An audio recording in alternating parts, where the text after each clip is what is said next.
have been making confusing, contradictory and misleading statements on past President Hadi's private members bill, his motion to amend Sharia Courts Act 355. All these three MCA ministers, there is Lim Kit SIang, Lim Kit SIang, Ong Kah Chuan, and the Gerakan President Mas Yu Kiong, have said that they would resign as ministers if Hadi's private members bill is passed by Parliament.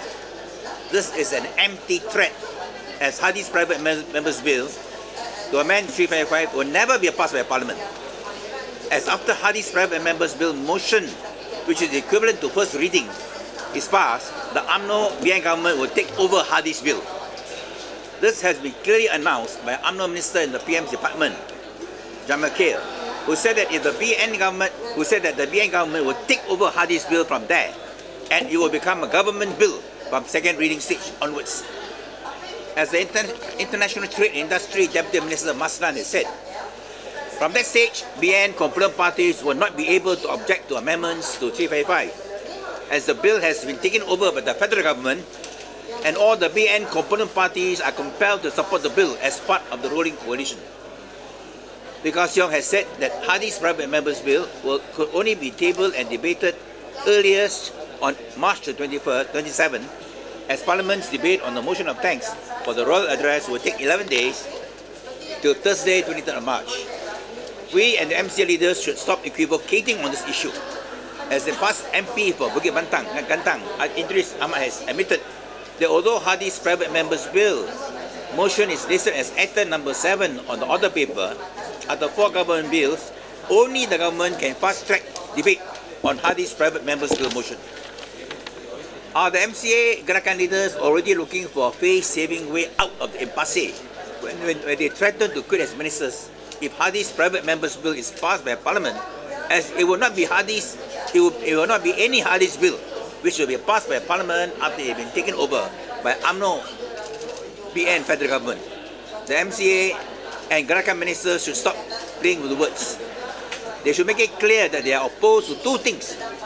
Firstly, any government priority to Hadi's private members bill motion for it to be debated and voted in the present meeting of Parliament, which will end on April the 6th. And secondly, any UMNO-BN government takeover of Hadi's bill after the passage of Hadi's private members bill motion.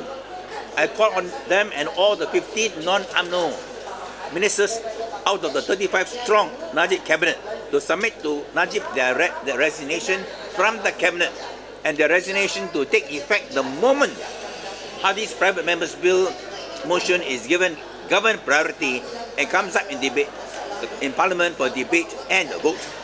This is the least that the ministers can do.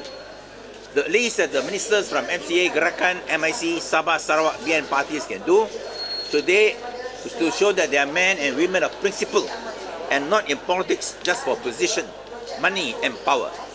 In the 13th general election, Barisan Nasional 133 parliamentary seats, UMNO 88, and the other BN parties collectively a total of 45. If the 15 non-UMNO ministers resign from Najib's cabinet, and the 45 MPs from the non-UMNO parties in BN withdraw their support from Najib, then Najib's premiership falls, precipitating a political and constitutional crisis, as the Najib government will have lost the majority support of the 222 MPs in Parliament. Let us see whether the nation can form a new government committed to support Hadi's private members bill motion, as I believe not all the 88 UMNO MPs are prepared to vote in support of Hadi's private members bill motion. Very quickly, soalan saya telah pun ditolak oleh pihak Parlimen.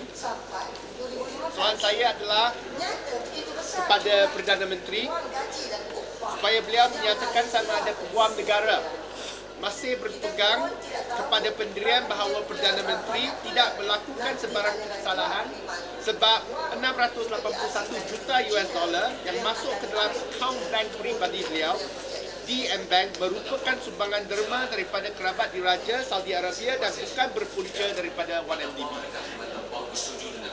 Soalan saya telah pun ditolak alasan bahawa ia merupakan sangkaan. Saya tak tahu bahagian mana dalam soalan saya yang merupakan sangkaan. Kita masih ingat pada bulan Januari tahun lalu, Peguam Negara memang telah pun mengadakan satu sesi media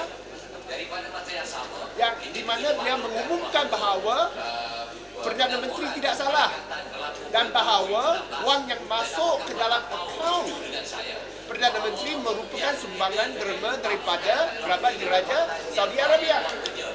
Dan itu merupakan juga pendirian yang masih dipegang oleh pemimpin-pemimpin UMNO bahawa wang itu datangnya daripada Saudi Arabia dan bukannya daripada 1MDB. So kalau macam tu, kenapa menteri tak berani datang Dewan untuk menjawab bahawa memang benar wang itu datangnya daripada Saudi Arabia, daripada derma kerabat diraja dan bukannya daripada 1MDB? Kenapa pula Peguam Negara sekarang nak menafikan bahawa beliau memang berpegang pada pendirian bahawa wang itu merupakan derma? So, dua perkara di sini. Nombor satu, adakah Peguam Negara masih lagi memegang kepada pendirian beliau bahawa wang itu datangnya daripada sumber derma, ataupun beliau telah pun tukar fikiran, oleh sebab itu tak nak jawab soalan saya? Dan nombor dua, kenapa Perdana Menteri sendiri tak berani datang ke Parlimen untuk menafikan bahawa wang ini datangnya daripada 1MDB dan berpunca daripada derma kerabat diraja? Kenapa biar kuncu-kuncu beliau di luar cakap, memberikan pandangan ataupun persepsi bahawa ianya datang daripada derma, tetapi beliau sendiri tak pernah datang ke Parlimen untuk menjawab soalan ini, soalan yang cukup penting yang telah pun menjatuhkan nama baik Malaysia di antarabangsa, dan Malaysia sekarang dikenali sebagai global factor. Soalan ada? Any questions? Semua, Hima?